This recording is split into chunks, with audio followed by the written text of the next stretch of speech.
With all due respect, that's a bunch of malarkey. This is a bunch of stuff, deal. What does that mean, a bunch of stuff? Well, it means it's simply inaccurate. It's Irish. Exactly, it is. We Irish call it malarkey. Thanks for the translation. No, we Irish call it malarkey. You know what this is? Yeah, and I reserve this word for those rare instances when it's truly deserved. This is malarkey. That's a bunch of malarkey. From the King Spring Studios here in Smyrna, Georgia, this is A Bunch of Malarkey. I'm your host, Charlie McMahon. Thank you so much for joining us on this first episode of the month of March. March, coming in like a lion. Snowstorms all over the country. Right here in Metro Atlanta, we're under a severe thunderstorm and tornado possibility today. So March is here. Spring in the South, that's what you expect. Some crazy, wild weather going across the country. Hopefully it will go out like a lamb, as they say. So we're bracing for some possible severe weather. I know I've got my oatmeal cookies and water ready to run to the basement as my emergency kit. You know, you don't forget these things that you went through as a kid. You know, hurricane comes, that's the survival kit. So, you know, I figured I'd pass on that tradition of storm survival. So I've got my box of cookies ready and my gallon of water, and I'm ready to ride it out. So hopefully we won't need it, but we are under a little bit of a threat today for severe weather. So hopefully that will blow by. But the weather's been crazy. We had like 10, 11 days straight of rain. We had a couple of days of sun this week. Then it went back to rain. Yesterday was okay. I was out in the yard, probably 6 hours yesterday doing yard work in my backyard. Now, folks, you know you're getting old when you used to be able to run half marathons and then go out for beers and party all night. And now 5 hours of yard work and you can't move the next day. I'm sore. I've got aches and pains all over. You know, it's just getting old is sad, folks. It's a sad state of affairs when you're running 10, 12, 13 and a half miles without breaking a sweat and, you know, just brushing it off, getting up the next day, doing what you got to do.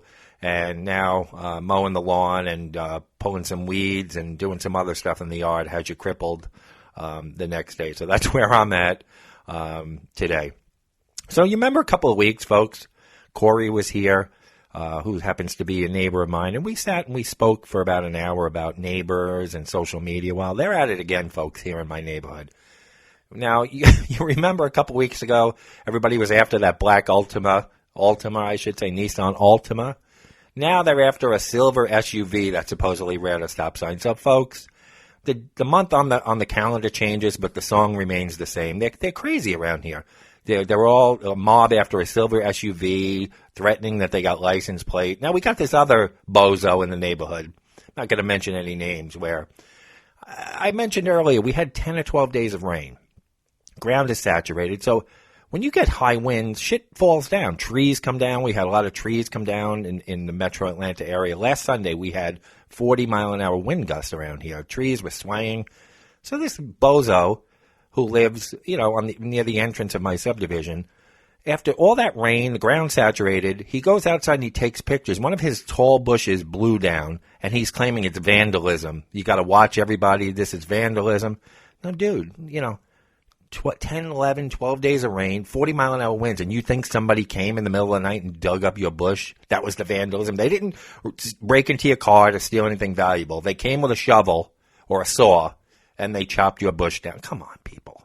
This is what you're dealing with these social media pages, and that's why we spent an hour on it a couple of weeks ago, because it's ridiculous. I mean, these people have a lot of free time on their hands to be coming up with these. Everything is a conspiracy theory. You talk about these crazy conspiracy theories in the government on all these left and right wing propaganda sites. Just come to this neighborhood for a week, folks. You want conspiracy theories? Every little thing that happens. Now, there's a lot of traffic in this neighborhood because there's all these Uber drivers. We're going to get to Uber and all that later because we got some great stories and everything. But Uber drivers, you got Amazon Prime. Now, they all drive their own vehicles. Some aren't in the best shape. So you got all different types of vehicles coming through here. Every time they see a car that looks a little strange, they get on the social media page like paranoia that someone's coming to... Give it a rest, folks. Like 1 out of every 3 posts I'm ready to just delete the whole page because it used to be informative where I wanted to know what was going on in the neighborhood. Now it's just, it's crazy. So that's where we're at. Things haven't changed. Like I said, that was last month. The calendar flipped, but nothing has changed, and I don't see it changing anytime soon. So another local story, folks. Now, kids today, they think they're like, innovative when it comes to tricking their parents, and every generation has done that. We did it. Every generation thinks they are pulling a fast one. I know kids who used to. Now, I never tried a cigarette or a drug in my life, and that's true. Never smoked pot, never did any of that. But I know kids who used to smoke. Remember those big boom boxes? They used to hide the cigarettes in the battery compartment of the back of the boom box. You always had a secret hiding place. Kids always did something shady. I did with the crank calls, and every kid, every generation's done something shady. Now, we have kids in this area, high schoolers, that are using a popular baking ingredient to get drunk, and they're getting it from the grocery store shelves. Grady High School here in Atlanta said that some students are going to a grocery store and buying bourbon vanilla extract. They are then mixing it with coffee that they buy at Starbucks or wherever and taking it with them on the school bus or walking to school with it and getting to school with a buzz. A small bottle of vanilla extract is 70 proof, which is about the same as vodka. In one case, a student at Grady ended up drunk and had to go to the emergency room. Now, folks, this is as old as anything. This is nothing new, drinking vanilla extract. There was even, remember, Tom Hanks, when he was a young actor, he appeared as Uncle Ned on a 1984 episode of Family Ties, where he was a drunk uncle that came to visit, and they were trying to make sure there was no alcohol in the house and whatever. And he went in the cabinet, and he got drunk off of vanilla extract. So kids, you're not fooling anybody with the vanilla extract. I mean, it's old. 1984, Tom Hanks was doing it on Family Ties. So this is, well over. They were probably doing it well before Tom Hanks got the idea of Family Ties. So in other news, in Pennsylvania, I want to do a couple of quick stories before we get to our favorite segment. Now, speaking of having to deal with kids all day, and not to mention the vanilla extract, getting drunk, going on the school bus, and all the crazy things kids are doing today. Now, I couldn't imagine what it's like to be a school bus driver or a teacher or anything that you're dealing with, dozens, hundreds of kids a day. Now, this school bus driver in Pennsylvania took things to a whole new level. She is facing child endangerment charges after students say she abandoned a bus at a gas station with more than 25 students on it. Pennsylvania State Police have charged Lori Ann Mankos, 44, with 26 counts of endangering the welfare of children, according to WFMZ. According to Northampton Senior High School students who were on the bus, the incident began Friday afternoon when Mankos appeared agitated. Students said at first they were joking around with her about her bad driving.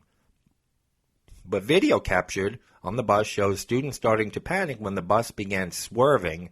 In the video, one student can be heard telling the bus driver to pull over. Student Mason Persiani, who was 16, told WFMZ that at first the bus driver refused to pull over. She ended up telling us to go fuck ourselves and flipped us off, Persiani said. Stuck her hand in the air and gave us the middle finger, flipped us off. Then in the video, the driver can be heard asking, do you want if I just pulled over and called everybody's parents to pick them up? Is that what you want? The students can be heard yelling yes in response. Eventually, Mankos parked the bus at a Sunoco gas station, but Persiani said she would not let the students off the bus. Video then shows the students leaving out the back door's emergency exit. The school district told WFMZ that Mankos then got off the bus and walked away from the gas station, leaving the students stranded. Police said she handed the bus keys to a gas station employee before walking away. Many students called their parents to come pick them up from the gas station. The school district arranged for another bus driver to arrive at the gas station and take home the rest of the students. Nobody was hurt in the incident. Parents said they want an explanation. While Mankos was arrested and charged, it's unclear what penalty she will face with her employer. Now, what penalty she would face? I mean, you can't let this woman come back to work. Now, I can understand getting frustrated and pissed off when you're dealing with the public, and especially kids, but this woman took it to a whole nother level. She just basically parked the bus at a gas station, turned the keys over to the gas station guy and said, "There, your problem now," and walked away. So I could understand the stresses of having to deal with children all day, or teens drinking vanilla extract in their coffee or whatnot. But folks, you got to have some type of level head when you're dealing with kids. So I thought those two stories were interesting. So let's transition to our favorite, with the crazy. Those could, I guess, could be qualified as a couple of mutants: kids drinking vanilla extract and bus drivers abandoning kids. Now let's get to the real mutants of the week in our favorite segment. Mutant of the Week. Now, last week, folks, we had a close race.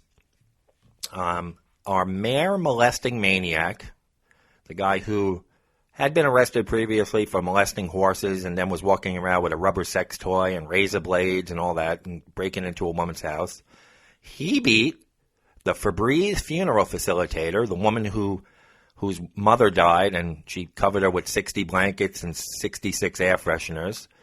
He beat her by a margin of 60 to 40, 60% to 40%. So our mare molesting maniac is our mutant of the week, edging out the Febreze funeral facilitator. Now, I went the other way in the vote. I'm not going to criticize how the vote went. This is one that I really thought, and I read a lot of the comments, so I understand where people went with this. They thought that his previous arrest of molesting a horse took it to a whole new level. But I still can't get beyond burying your mom in blankets who died months earlier and putting air fresheners on it. So, I mean, I'm glad you guys voted. But this one, I'm not going to say you guys got it wrong, but this was a tough one. This one was a coin toss, but I understand that molesting farm animals takes mutants, the definition of a mutant, to a whole new level. So thank you all who voted. As you know, for those regulars, our voting begins on Tuesday, ends on Saturday. If you're new to the show, our poll can be found on our Facebook page at A Bunch of Malarkey. Like the page. Vote anywhere between Tuesday and Saturday. While you're at it, give us a review. And be sure to interact with our other postings and comments. So how do we top covering your mom with blankets and molesting a horse? Well, this week, I think, is going to be a heavyweight bout. Our mutant number one comes out of Alabama. That's where the winner from last week came from, the mare molesting maniac. He was from Alabama, too. So our mutant number one comes out of Alabama, where Alabama police say a dispute over crab legs at a dinner buffet ended in a brawl that left two people facing misdemeanor charges. Huntsville police officer Gerald Johnson says he was eating at the Meteor Buffet restaurant when a fight broke out. Johnson tells WHNT-TV that diners were using service tongs like fencing swords and plates were being thrown and shattered all over the restaurant. A woman was beating a man. Johnson says diners had been waiting in line for crab legs for more than 10 minutes and lost their tempers once the food came out. The station reports Chiquita Jenkins is charged with assaulting John Chapman, who suffered a cut on his head. Chapman is charged with disorderly conduct. Court records aren't available to show whether either person has a lawyer. You got to see the picture. I'm going to post it in the poll of these two with the guy with the cut on his forehead from the tongs. So we'll call them the crab leg combatants, are our mutant number one. Crab leg combatants, the people who got frustrated over waiting 10 minutes for crab legs and decided to beat the shit out of each other. So the crab leg combatants are our mutant number one. Mutant number two nominee comes out of Maryville, Tennessee. A Tennessee man was jailed on felony charges after appearing to dip his testicles into a container of salsa that a customer had ordered online.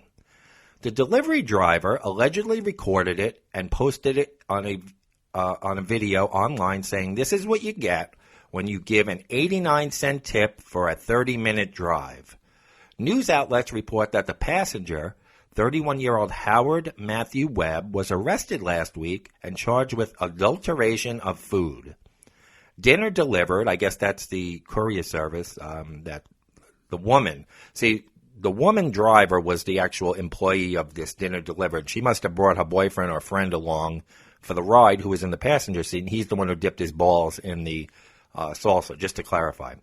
Dinner Delivered, who's the company, said the food service had fired the driver and forwarded the information about her to authorities as well. So she may be facing some charges. Webb The man who dipped his balls in the salsa remains behind bars pending a March 12th hearing. His arrest warrant says they picked up the food for delivery from a local Mexican restaurant. The company issued a refund for the tainted, no, isn't that a play on words, tainted food. So we'll call him the salsa sack soaker. So we got a heavyweight battle this week, folks. The salsa sack soaker and the crab leg combatants. Now, folks, where do I begin with this? This whole salsa ball, I don't want to, and again, I don't want to skew the voting because it's a good matchup. But we're going to, jump off with the salsa balls and the salsa into our topic of the week. But even though, like, if you're a delivery driver and you feel slighted by your tip, a lack of tip, folks, does not give you the permission, okay, to dip your sack in the salsa, dip your peen in the pizza, rub your titties in the tuna, hack on a hamburger, or dip your ass in the artichoke dip. There are cheap people out there, folks. There are a lot of cheap people. Now, that's basically our topic of the week. We're going to talk about when you should tip, who you should tip, how much you should tip. We're going to talk about the difference between being frugal and being cheap. And I'm going to give you some signs that you might be a cheap fuck. So let's get started. I want to talk about, now, as you know, and in the forward of my book, my good friend Benji mentions of all the jobs that I've had in my life. I've worked in every retail, corporate, own my own business. I've done pretty much everything. And I like the experiences I have because I have all these stories and got to write a book about it. And I have enough material for 2 more books. But as you know, or may not know, I think I've mentioned it on the podcast. In 2015, and it's actually mentioned in my book. In 2015, when I was still running my DJ business, during the week, other than meeting with clients and planning your weekend events, it was kind of slow, especially in off-season, so I drove for Uber. Now, back in 2015, there really wasn't a tipping option in the app. You basically had to give cash, and not everybody's giving cash, so when people didn't tip me, I wouldn't get upset because a lot of people, and I mentioned it a million times on the podcast, people aren't carrying cash anymore, and I got that. But now there are options for both Uber and Lyft in the app where you tip the driver, and in Uber Eats and Grubhub and all these food delivery apps where you can tip the driver without having to give cash. Your delivery, your food delivery. Now, what people don't understand about Uber, and after 3 years, I started driving for Uber again. I reactivated my account. I've been doing some food deliveries for some extra money to put away and stuff. Recently, this past week, I did a food deliveries, which I'm going to talk about.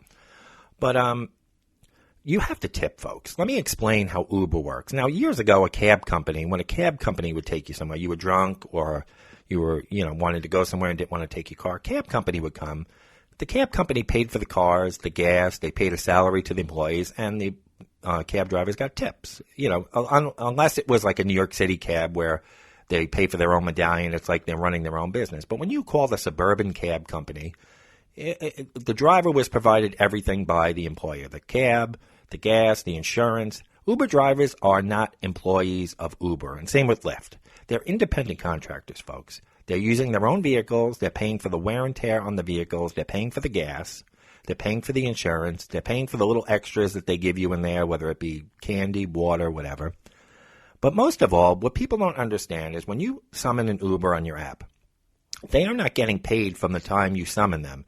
They could drive to you 4 miles away. Those 4 miles to get to you is coming out of the driver's pocket. Their gas, their mileage, their wear and tear.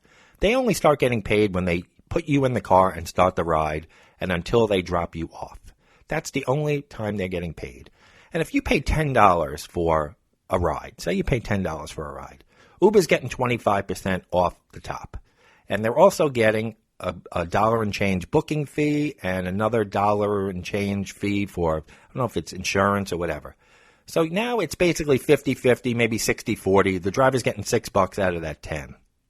And the same thing for Uber Eats. The driver, to drive to the restaurant from wherever they're called, and some of these I noticed this week, I drove 6 miles to get to the restaurant. I'm not getting paid to drive to that restaurant. Once I pick up the order and accept the delivery and I drive it to you or drive it to the customer, that's when I start getting paid. And you would think, I did about 10 deliveries this past week. 2 people tipped, folks, 2 people. And I said, I'm going straight from the restaurant right to this people. I'm even carrying an insulated bag, which is my own property, which we don't have to, because I wanted to keep their food cold or hot, depending on whether it was a hot or cold meal. Wanted to make experience good. Got to the customers right away, was very polite with them. 2 out of 10 people tipped me. Now, I said, is this the norm? So I went on YouTube, and I researched this. And this is the norm now, folks. Years ago, a pizza delivery guy came to your house, Chinese food, you tip the guy. It wasn't even a question. You tipped the guy.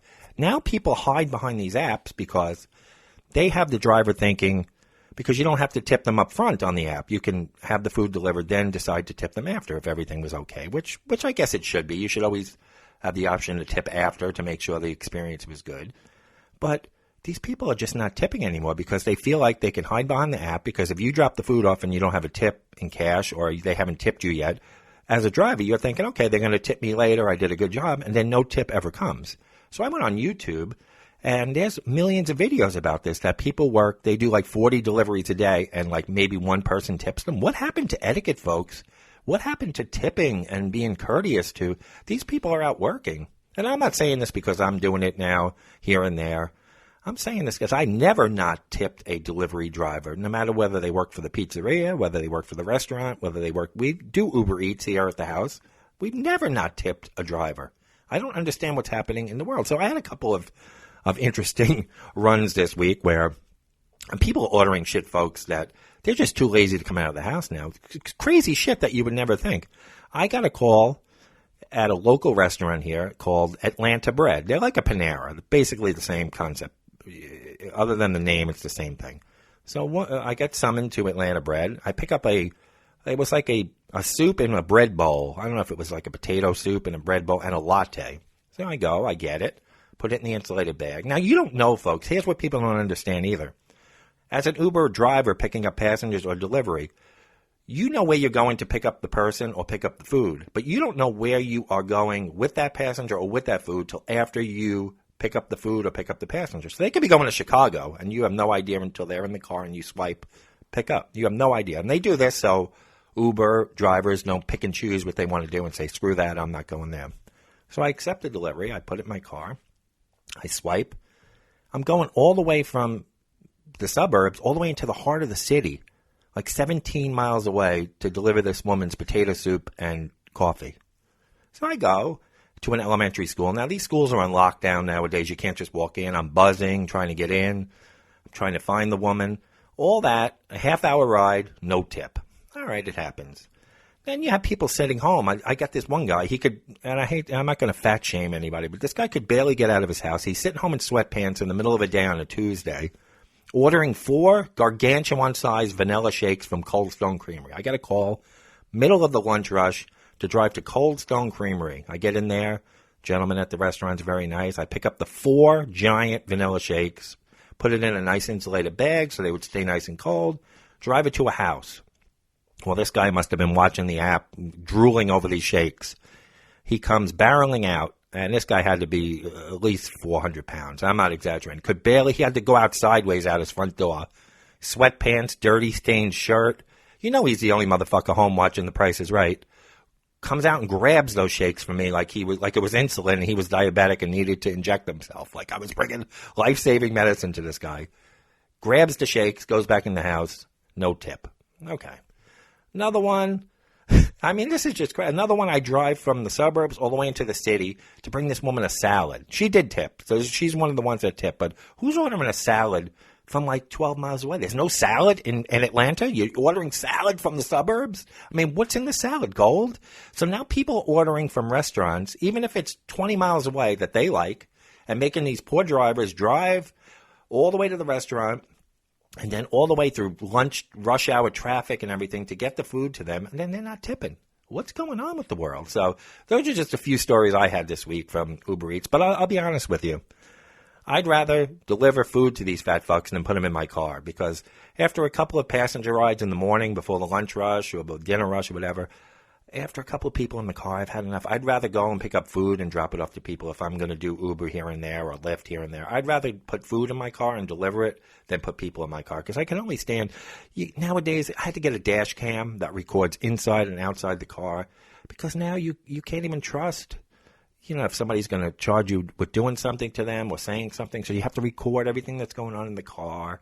You can't take chances anymore. And then some people want to talk, some people don't. You have to kind of gauge their personality when they get in, because if you start talking too much, then they're going to give you a bad rating. If you don't talk, they're going to give you a bad rating and say you're rude. So you got to be a performance artist. You got to read these people like a fortune teller when they get in the car to figure out what the hell they want. So you got to decide if you're going to put a little music on. You ask them if the temperature right. You got to treat these people like royalty, and then they don't give you a fucking tip anyway. So either way, you're not going to win. So when do you tip? Who do you tip? How much do you tip? And that's the theme of today. Now, I can't believe there's still people going out to restaurants and not tipping the wait staff. Now, when you go out to eat at a restaurant, the minimum tip, folks, I'm sorry, the minimum tip, unless it's a complete disaster and it's the fault of the server. Your food coming out late, not the fault of your server. Unless they spill a drink on you, trip, stand around talking on their cell phone, ignoring you, that's terrible service. But if they're doing their job, minimum tip, folks, 15%. Preferably 20%. 20% is a good normal tip. Now, people are probably saying that sounds steep. The reality check, folks, is if you can't afford to leave a decent tip, then you shouldn't be out at a restaurant. I'm sorry. Stay home. Cook at home. Get takeout. If you can't afford. Now, my wife and I, we budget every month. We budget a certain amount of going out, a certain amount of this, a certain amount of that, and we take into account. We have this discussion. Okay, we got so much in a budget for going out to eat this month. Do we want to spend that on this restaurant? Then we factor in the tip. Well, it's going to cost this plus the tip. We factor that in automatically and say, okay, we'll go or we won't go. These people just go out to restaurants, run up a bill, and then they short-change the person, make it $2 an hour depending on tips. So, folks, if you can't afford it, it's not in your budget, stay the hell home. Sorry. What about when you go to a buffet restaurant and you have a waiter or waitress just bringing you drinks and you're going up yourself? They're not bringing you food. I mean, that could get a little tricky. But I usually leave like a 10% tip or $1 per person at the table because, yeah, they're not bringing out food from the kitchen, but they're still waiting on you. They're still refilling your drinks, making sure everything else is all right. So you should still tip 10% of the bill or maybe $1 per person of your party at the table. What about fast food restaurants? You go to Burger King, McDonald's, Chick-fil-A. If they have a tip jar and you think they're overly nice or courteous or, it doesn't hurt. Generosity never hurts, folks, to throw a buck or two if you have the cash, into the tip jar. But I don't think that's by any means a requirement. What about when you go to carry out? You call in an order at a Thai restaurant. You get there. You go up to the register to pay. They print out the receipt, and there's a little spot for tip. Now, nobody waited on you, but they still prepared the food for you. Whether they bring it out to the car or whether you go in for it, they still prepared the food for you. They still cooked it for you. They still packaged it for you, especially if it's a complicated order where you hold this, do that. This guy has a restriction. The etiquette is that you should still tip 10% now. Because of the effort that went into getting that meal ready for you. So that's the proper etiquette, 10% on carry-out orders. What about a grocery store bagger? Up north, there really aren't a lot of baggers. But here in the South, there are people who bag your order, and they even take it out to the car. Do you tip that person? If you want. A lot of them aren't allowed to take tips. I've noticed here in a couple of supermarket chains, they're not allowed to take tips. I've tried. But you could shake their hand with a couple of bucks in the hand and just say, keep quiet or whatever. But you can attempt it. It doesn't hurt if they're going out of their way for good service. Now, here's a common thing now. Grocery delivery. Now, everybody's getting their groceries delivered. Not everybody, but it's more prevalent where people don't want to go out. This guy's sitting home getting Cold Stone Creamery shakes. People don't want to go out for anything. They get McDonald's delivered. People don't want to leave the house anymore. So they're getting groceries delivered. Now, what's the tipping etiquette for people? They're shopping for you, and then they're bringing your groceries to your house, backing it up in your driveway, helping you bring it into the house. So what is the etiquette for that? they said a 10% tip or a couple of dollars is perfectly fine. It's the etiquette. So I did a lot of research online, so I'm taking the aggregate of what everybody said, and I'm relaying this on to you guys. What about pizza delivery? Now, we talked about food delivery. They bring you a piping hot pizza in their bag. It's nice and good. $2 to $4 is fine for a tip. Even on the Uber Eats, folks. You know, I went on a rant. Nobody's asking you to give them 20% of the bill. You know, $2, $3 goes a long way. You know, everybody gives $2, $3. A guy does 10 deliveries a day. That's enough to fill his tank of gas for all the delivery he did and cut his operating costs for that day. He's not getting rich off of it. He's not getting rich off of Uber. It's usually a supplementary job or just for extra income. So those tips on delivery go a long way for the drivers. What about when you go to Starbucks? Now, they have the tip jar there. They're running around. Now, if you have a complicated order, if you're just getting a drip coffee and they're just pouring it out of a pot, you're getting a regular coffee. Is there even such thing as regular coffee anymore when you go to these places? But if they're just pouring you a cup of coffee and a little sugar and cream, do you have to tip? Probably not. But again, generosity never hurts. If they're making you an exotic cappuccino with 3 shots of this, yes, you tip. A couple of bucks in the jar isn't going to hurt. How about when you go to a bar? Now, half the time you're drunk, you're not going to remember what you did anyway. If you're ordering by drink and not running a tab, you should do a $1 to $2 per drink tipping strategy. If you're running up a tab, then it's 20% like you would a waitress or a waiter at a restaurant. How about you go on these trips? Everybody's going on vacation.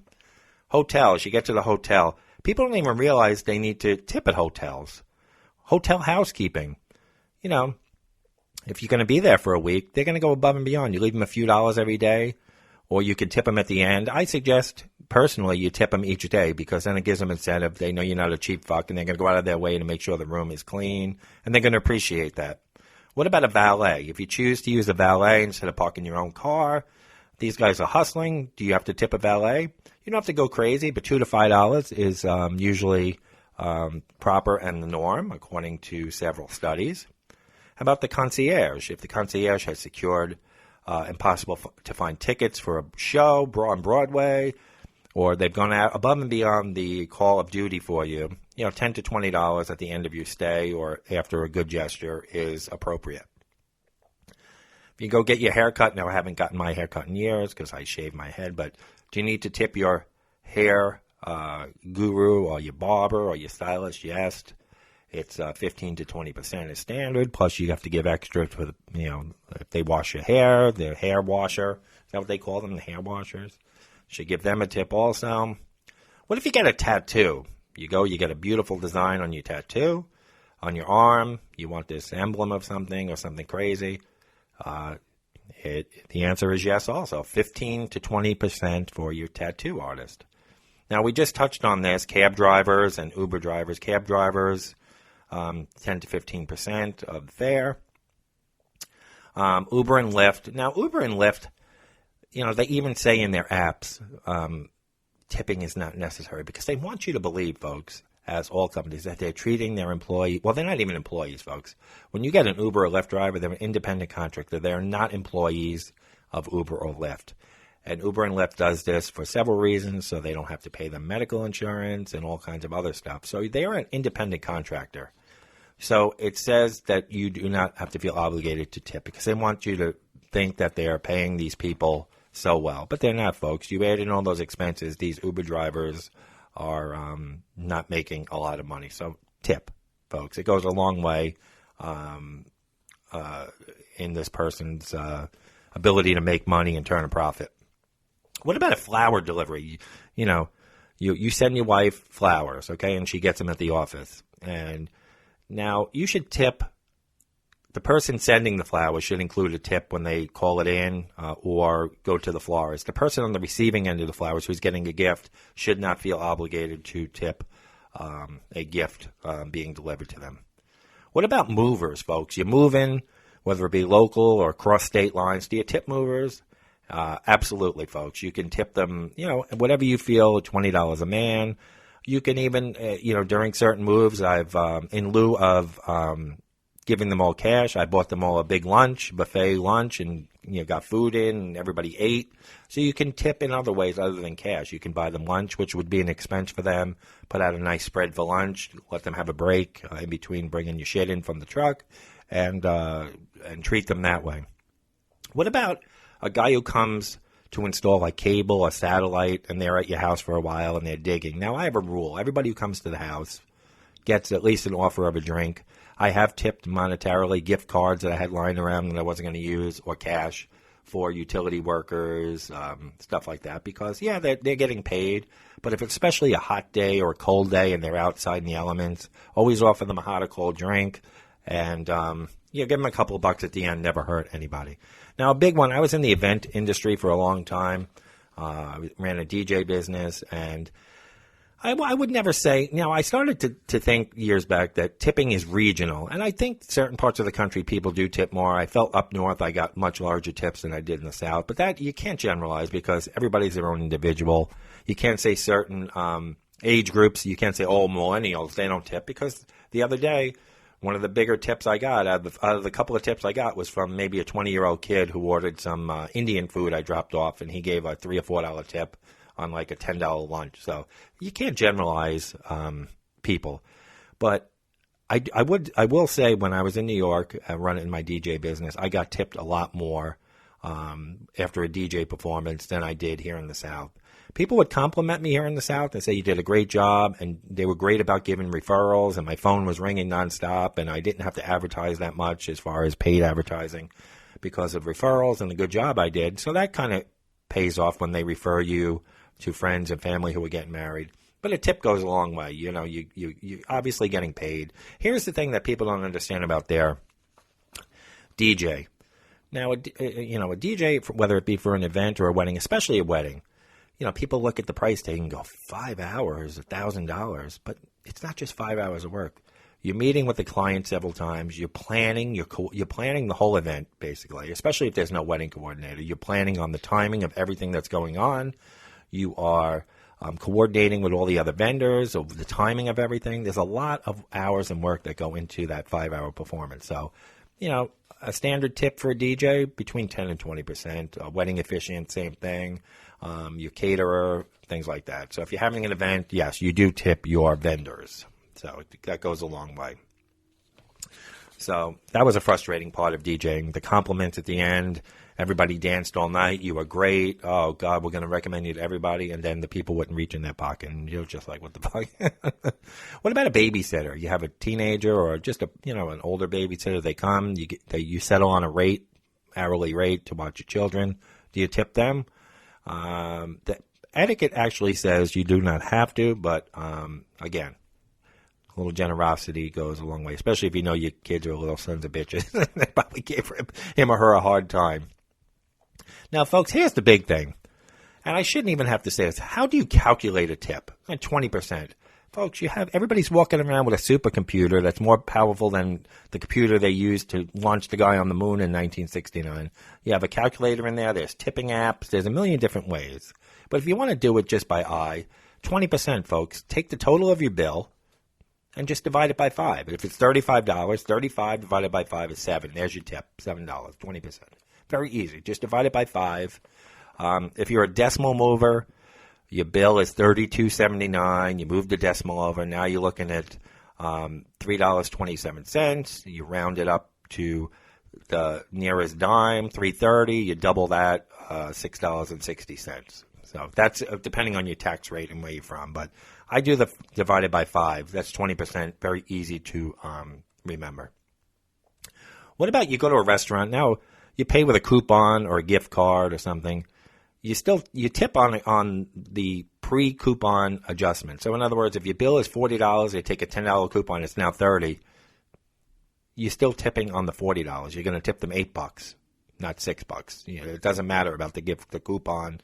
Because we use coupons once in a while. My wife will see $5 off a $30 or more order. We're not ashamed. We bring it. $5 is like a free drink. So you tip them though based on the pre-coupon or discount. So you go into other countries, folks. Tipping's different in every country. So if you're traveling abroad, make sure you do some research and check the etiquette in all the countries that you go to. So there's a difference, folks. And now we spoke about tipping. Now, of the things I talked about, now where do you fall short? And which person that I mentioned do you not tip? So we want to hear about that on our social media pages. Now, there's a difference, folks, between being frugal and being cheap. There's nothing wrong with being frugal. Frugal, you have a strategy, okay? I'm not going to drink that $7 coffee every day. That's $35 a week. I'm going to take that $35 and save it and buy a car or buy something that you really want, a widescreen TV, something. You have a strategy. You're sparing or you're economical with regard to money. You're thrifty. You're non-wasteful. You're prudently saving. That's frugal, folks. Cheap is a whole nother realm. There's a big difference between frugal and cheap. Cheap, you have no strategy. You're just stingy. You're not generous. You're scant in using or giving or spending money. You're unwilling to spend. You're reluctant to part with money or possessions. That's a big difference from being frugal. So I'm going to give you some signs that you, the listener, might be a cheap fuck.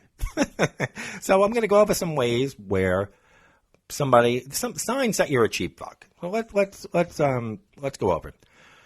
You might be a cheap fuck if you break the rules. You know, the movie theater clearly states no outside food or drink, but you're sneaking water in there and boxes of candy and stuffing popcorn in your jacket.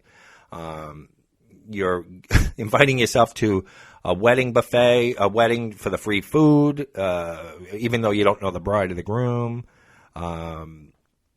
You're telling people that your 6-year-old, a 7-year-old kid is actually 5, so you can get them to eat for free. You're not going to go to jail for any breaking any of those rules. They're kind of unspoken rules. But does it mean you're cheap? You fucking bet your ass it does. Then those little things, folks, that I talked about just there, you're not going to jail. They're unwritten rules. But then that leads to actual stealing. Sometimes in a zeal to save more, you're gonna up the ante. You're gonna go stealing a neighbor's Wi-Fi if they're not password protected. You're gonna watch pirated movies, cheat on your taxes, because it escalates, folks. I got away with that. Now I'm gonna get away with this. So if you're pirating Wi-Fi, doing all these different trial memberships by inventing these email addresses to get Netflix free every month, that's a sign you're a cheap fuck, folks. You're stealing. You're actually elevating it to stealing now. So that's a sign you are cheap. Here's a great one. You pressure people for freebies. You know somebody who's an accountant. So you basically ask the guy to do your taxes for free, or as I spoke, a DJ. You know how many times people would call me that I didn't know and say, listen, I can't pay you with cash, but the exposure you're going to get at this event is unbelievable. Or things like that. Or we'll pay you with drinks and food. Yeah, I've got offered to all-you-can-eat buffet to DJ a wedding. You're basically offering someone basically nothing for their services, whether it be a DJ, an artist, a performer, a writer. If you're out there, folks, and you're a performer, a writer, don't ever settle for exposure or some bullshit thing. You get paid. And for those who are offering DJs, performers, writers, tax people you might know that are in a profession that you need exposure or bullshit or pressuring them to help you, you are a cheap fuck. We went over the whole tipping thing. Failure to leave a tip. That's just blatant. If you go out to eat, folks, and you have enough money to go out and you're going out to these restaurants and ordering in delivery and you don't tip, you're a cheap fuck. Plain and simple. Again, unless something egregious happens in the restaurant where it's totally outrageous. Even then, they even say for poor, service, but a little on the poor side, you're supposed to tip 10%. The only time you should ever leave 0 is if something totally crazy happens where it is the fault of the server, which it generally doesn't happen. If the food's coming out late from the back, or the restaurant's not, you don't like the cleanliness of the floor underneath your booth or whatever, it's not the waiter's fault, not the waitress's fault. So take it up with the manager, but don't stiff your server. Now, you're also cheap if you're penny wise, and they say pound foolish or dollar foolish, where you are sacrificing the safety of you and your family to save a buck. In other words, you're going on YouTube, you're looking up how to rewire your entire house, and you're risking an inferno in your house because you didn't want to spend to have a professional come out and do electric work, plumbing, that kind of stuff. You know, YouTube videos I've spoken about it on this podcast. YouTube videos can be very helpful for little minor things. We use it all the time. Your printer's jammed, you don't know what to do, there's error messages coming up, or something out in the yard, something minor. When it comes to the structural integrity of your house, the wiring, the plumbing, unless you're licensed in that area, hire a professional. Again, if you know someone who's a plumber, don't make that poor soul come out and say, listen, I need you to do $2,000 worth of plumbing work or electrical work for me for free, because I'll give you exposure and I'll tell everybody how great you are on my Facebook page. Not going to work, folks. So hire professionals, but don't go to your friends who are professionals and ask them to do it for free. Now, hoarding is the sign of being cheap. If you can't bear to part with a broken item because it might be useful someday, you might be cheap, folks. Some people are so cheap that they don't want to spend money ever on anything, so they save everything. Now, I don't save broken stuff, but I do save sentimental stuff. I get into this debate almost every week with my wife. I have a T-shirt with a hole under the arm. I don't wear it, but I save it because it has a saying on it, or a concert I went to in 1999. I don't think that's a sign of being cheap. It's saving things that are broken, that have absolutely no use or sentimental value, I think they're referring to. So I'm not cheap, honey, if you're listening. Not valuing your time is a sign of cheapness, too. Now, being cheap can save you money, folks, but it could cost you time and your quality of life. If you're driving around to 6 different grocery stores because this guy's got 10 cents off a can of tomatoes, that guy's bananas are 20 cents cheaper, and you're wasting all that time and gas on trying to save a few bucks, you might be cheap, folks. You might just be a cheap fuck. So you might want to some of these things, folks, are they hitting home, or are you like, yeah, they're cheap fucks? Or are you saying, shit, he's calling me out? So I could see, you shop around for big ticket items. You're going to save a couple $100 on a TV. You drive around, but now you could do it from you could shop through your phone and see where it's cheaper. You could price stuff out. But for groceries, folks, if you're saving $1 here, now if you know a certain supermarket is $1 or $2 cheaper on an item that you use all the time, go to that store, stock up, buy 4 or 5 of them, put them in the cabinet or the freezer or whatever. I do that, but I don't go out of my way on a weekend, or my wife doesn't, to save 50 cents in this store, save $2 in that store, who's got the time to be driving around on a Saturday or Sunday to save a total of about $5 when you add it all together, burn $10 in gas, and half your weekend? It's not worth it. What about not paying your fair share, folks? That's a sign of cheapness. What about when you go out with friends and you conveniently forget your wallet, or you run up a big tab drinking like a maniac at dinner, and then everybody else had one drink, and you say, let's split the bill however many ways, couples, or if you're devouring or you're going crazy with 3 extra appetizers and 5 extra drinks, you're not splitting the bill evenly, folks. You're a cheap fuck if you think they should pay for your 5 extra drinks and 2 extra appetizers. You, as a decent person, say, listen, I ate extra this, or I drank 4 more drinks. I'm going to cover that. So, how many... I mentioned this to my wife this morning. We were talking about what the podcast was going to be about. Do you know how many times that's happened to me when I was younger? It doesn't happen now. Everybody we hang out with, everybody's generous, and we don't have any problems with our friends, and vice versa. We all go out. Everybody's generous. But when I was younger, in my 20s, you'll go out with friends, especially work friends. You go out to lunch or happy hour afterwards, or dinner with work friends.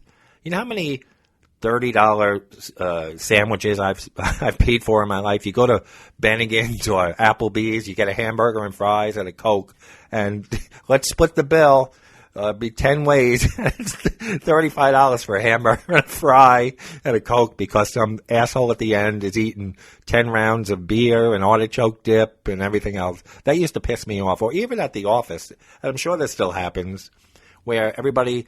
It's time to order lunch. In a lot of offices, the secretary or somebody from the front, I don't know, office administrator would come around, and take everybody's lunch order. We're going to order pizza. We're going to order from the Italian place today. We're going to order from the Japanese place today. What do you want? And they would give you the menu, and you would say, "Oh, I'll have the Chinese special, the General Chow's chicken for the $5 lunch special, but I only have a 20. That's okay. I'll give you your change." You know how many $20 General Chow chicken lunch specials I've had over the years? Then you go around and you don't get the change. Well, the tip and this and the tax. The tip and the tax jumped my lunch special from $5. I could see $3 for the tip and the tax, or per person. Throw in a buck or two each for the tip for the driver and tax. But how did it jump from a $5 lunch special? I give it 20. I don't get any change back. I can't tell you how many times that happened to me at work. So I miss going to the office, folks. What about people who complain about the price of everything? There is no better way, folks, than to proclaim to the world that you're a cheap fuck, than to complain loudly about everything. You go to the convenience store clerk and you tell them that their price of gas is a fucking ripoff. I used to get this at the parking lot all the time. I'm like, what are you telling me, dude, folks? I don't set the price. You tell the waitress that the meals are outrageously priced and the portions are small. You go to the craft fair, you're walking around with your significant other and you're yelling at these people, these artists, that their shit's overpriced. But, folks, you're going to lose a lot of friends. People are going to want to go out with you if you're always complaining about the menu prices, or when you go out to a craft fair or something. So if you're complaining constantly about pricing of stuff, you might be a cheap fuck. Another sign is having no social life. There's no better sign that you're cheap than when you have no social life left, because people don't want to hang out with you because you've stiffed them on the bill at Bennigan's. You've stiffed them at other restaurants. You complain about the prices of everything. You smuggle shit into the movie theater. People stop wanting to go out with you. So if you're sitting home with no social life, you may want to have some flashbacks in your mind as to why. It might be because you're a cheap fuck. So this was a self-evaluation, folks. I'm sure we've all done at least one thing on the list. But I would say if you've done the majority of these things, I hate to insult any listener because I love all you guys for tuning in with me and taking me into your homes and your cars and wherever every week. But if you said yes to a lot of those things, or said, holy shit, you might be a cheap fuck, folks. I hate to say it, but hey, as long as you listen, cheap fucks are welcome to listen to the podcast. I'm not charging you anything. So now, I mentioned some office things. But I used to see people stealing ketchup from restaurants and salt packets, and I could see if you're I never justify stealing, but if you're totally broke and you're living you're just squeezing by, all right, take a few extra barbecue sauces or ketchup packets. But I've seen people steal office supplies out of the office closet at work, toilet paper out of there. I mentioned free trials on everything. My grandfather, now he was a generous guy, my grandfather. I don't think he was cheap in the sense where he didn't want to part with a buck, but everywhere we went as kids, he would steal something. Not merchandise off the shelves from stores, but if we went to McDonald's and they had those little tin ashtrays, he would grab a few of those and put it in his pocket. If he liked a certain fork or fondue fork or knife, he would put it in his pocket. He would always take from the table. In other words, we wouldn't go into a retail store and he would steal something. It would just be like these, things at restaurants, these extras that they put out, an extra handful of mints or whatever. I had an aunt who used to use paper towel at home, and if she just dried her hands with us, she used to dry it out and reuse it. So if you're drying out paper towel, folks, you might be a cheap fuck. My other grandfather, my dad's father, used to get oil delivered to the house. I think I mentioned this back in the around Christmas time. He used to get up north. It wasn't gas furnaces; it was mostly home heating oil. So the oil truck would pull up at the house, and he would get an oil delivery, and they would be packing up, and he would run outside and start fighting with the oil delivery driver that he paid for the oil that's still in the hose. That once they shut the hose off, there's oil trapped in the hose that came out of the truck, the big tanker that passed through the meter that he paid for, and that when his tank got full, it automatically shut off, but there was still oil in the hose, and he felt he was getting stiffed for the oil. My dad's father was probably the cheapest person I ever met. He was a miser. He made Scrooge look like a holiday playboy. But he used to fight with the oil guy. So didn't he realize that the person before him had the same thing and maybe got charged for that oil, but then the next guy gets it. You get the oil that was in the line from the last guy. So it all evens out at the end, but he always had to find a reason to fight and try to bargain someone down.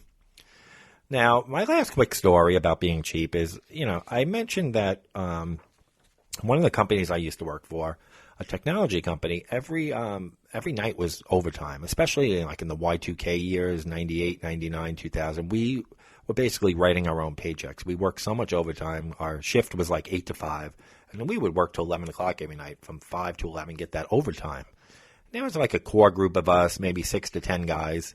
A lot of guys in the service department that were like configuring computers, and then there was a core of us in the warehouse that were packing and shipping all the orders out, and we would work some late nights and long days. But the owner of the company was very generous. Anytime we worked late, especially past like 7 o'clock, there was a company fund that she would pay for dinner for all the guys. So we would order from restaurants, and we didn't have a price limit. We could order whatever we want. She was very generous. Whatever we wanted for dinner, we got. So people took advantage of that. If we ordered from an Italian restaurant, instead of just getting a meatball Parmesan hero, they would order these elaborate seafood dinners and whatever. She didn't care. But every once in a while, people would want fast food. They would want, like, the Kentucky Fried Chicken used to have these meals where you would get a bucket of chicken with 2 or 3 sides, biscuits, and a chocolate cake. They had these, like, mini chocolate, like, bundt cakes. So we used to get, like, 4 of those family meals. So it was 4 buckets of chicken, like 12 sides, 4 chocolate cakes, and 4, half dozen biscuits or whatever, and drinks and everything. And we would always notice that the chocolate cake was missing. The 4 chocolate cakes. Every time we ordered, we would be like, and there was always this one guy named Joe who would go pick up the order. And we would come back. He would come back, and we would ask him where the chocolate cakes was. And he would always say that they forgot. Now, I knew this guy. He was a cheap fuck, this guy. He really was. He was always trying to game the system. And one night, he was not very smart. Well, he could have done it, too, because it was like summertime. Sometimes it was really hot, so he didn't want the chocolate cakes that he was pulling on the side to melt in his car. So he would hide them in the break room. And one night at the end of the shift, we worked our overtime. I went in the break room for something. I don't know if it was for water. And I saw him taking the chocolate cakes that he claimed that they didn't give from the top of the refrigerator and putting them in a bag and smuggling them out. And I go, Joe, what the fuck are you doing? And he's like, don't tell anybody. Don't tell anybody. This guy was hoarding the chocolate cakes that was for the guys and taking them home to his kids. He says, I don't have a lot of money. My kids, I'm bringing them home a treat. I could see that doing that once. But this guy would try to take all the leftovers. He would pull leftovers aside before everybody got their meal. Like if we got pizza or something, he would start pulling slices of pizza in a bag and hiding it so he could bring it home to his kids. Now, this guy wasn't like on Skid Row where his kids weren't eating and he wasn't poverty-stricken, but he just wanted to game the system and bring those chocolate cakes home and pizzas. And I had that a lot over the years where people at work would they would hit the food before anybody. They'd go back 3 and 4 times before everybody got a portion of that buffet. So you're always going to have cheap people. So where do you stand on the cheap versus frugal spectrum, I guess you could say? I know as I've gotten older, I'm more careful on what I spend money on. Sometimes I'll say, do I really need that? Where when you're younger, you really don't care. And it's kind of good. When you're young, I'm not saying you shouldn't be saving for your old age or your retirement, but have fun, make the memories, folks. When you're in your 20s, I'm not saying not to save money. Don't get me wrong, because I look back and I'm like, where the hell did all those paychecks go? You go out, you go drinking, you do this. But as you get older and you're married, especially with kids, or you own a home, you start to weigh, is that important? You're more frugal. You say, I'm not going to do that. I'd rather save, or you have a goal. You want to save this for retirement, or you want to save for something to improve the house or a new car or something. When you're in your 20s, you're not thinking along those lines, and that's normal. But there's a difference between being frugal, having a strategy, and just downright cheap, where you're not repairing things in your house, or you're trying to do it yourself, or when you're not qualified, or you just don't want to part with a buck. So that's really, again, frugal. You're sparing, you're economical with regard to money, you're a little thrifty, you're not wasteful, you're prudently saving and strategizing. Cheap, you're just stingy, folks. You're not generous. You can't part with a buck. Totally different things. So where do you stand? Are you frugal? Are you cheap? Or are you just a spendthrift? So we want to hear it in our show comments this week. We had, folks, I want to thank you again. We cleared 15,000 listens for the month of February, which was a 3-day shorter month than January, which is incredible. We almost doubled our listens from January to February, so thank you. And we're coming off a week where 4,800 of you tuned in to listen to our show about celebrity encounters and other shows. When I say 4,800, folks, last week, it doesn't mean everybody listened. All 4,800 went to last week's show. Majority of it goes to the current show, the most current show, but a lot of people that are just joining the show go back and listen to other episodes. They binge listen to the other episodes. So that's how we get an increase every week. So we went from like 3,300 to 4,200, and we cleared 4,800 this week. So thank you very much for, again, making me a part of your week, bringing the show into your home and your cars and your commutes and everything. I can't thank you enough. If you are new, folks, to the show, again, the poll for Mutant of the Week, and it's going to be a good one this week. We have the crab leg combatants versus the salsa sack soaker. So make sure you vote. Poll goes up on Tuesday on Facebook, and it'll run to Saturday, so you'll have almost a full week.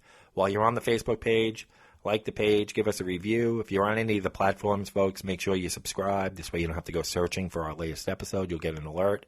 Where are we available? Once again, we're on iTunes, we're on Apple Podcasts, we're on Google Play, we're on Spotify, we're on iHeartRadio, we're on TuneIn Radio, we're on Radio Public, CastBox, and YouTube. Or if you have an Echo device, just say, hey, Alexa, play the podcast A Bunch of Malarkey, and she will do just that. So that is where we stand. We hope that you're not suffering too much with this weather, folks. We got some storms coming, hopefully.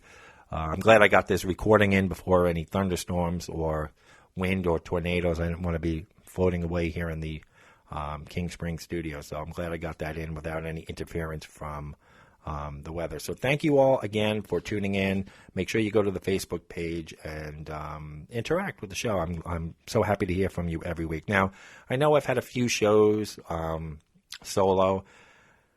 I'm still trying to get guests, folks. Everybody's schedule is tough. You know, we all have jobs during the week. I tape a lot on Sundays now because it's easier for me for the week, what I have to do. So I tape a lot on Sunday afternoon. So some people are available on Sundays. Some people aren't. So I'm going to try and get more guests because I know you don't always want to just hear me every week. But I do. I know I have one confirmed guest in a few weeks. It's going to be a fun show. I'm not going to give anything away, but he's going to be, I think you're going to love him. I won't tell you who he is or anything yet. I'll tell you as we get closer.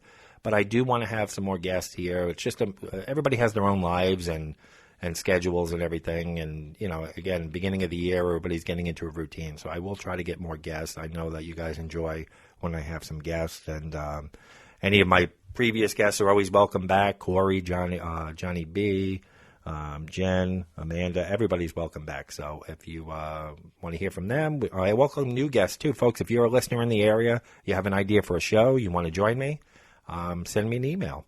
A bunch of malarkey podshow at gmail.com. That's a bunch of malarkey podshow at gmail.com. Even if you're not in the area, folks, we can do it by phone. If you have an idea for a topic for the show, go to our Facebook page or that email address I just gave you, a bunch of malarkey podshow at gmail. Let us know what you want us to talk about, and we will definitely consider your idea. So, folks, March is roaring in like a lion, and maybe go out like a lamb. We don't know. Stay safe wherever you are. And as I always say, even when you won't reach in your pocket, or maybe if you're generous, or maybe if you're a cheap fuck, or maybe if you're just frugal, beware. It's a shit show out there. Thank you so much for joining us. This has been A Bunch of Malarkey. Take care, everyone. Have a great week.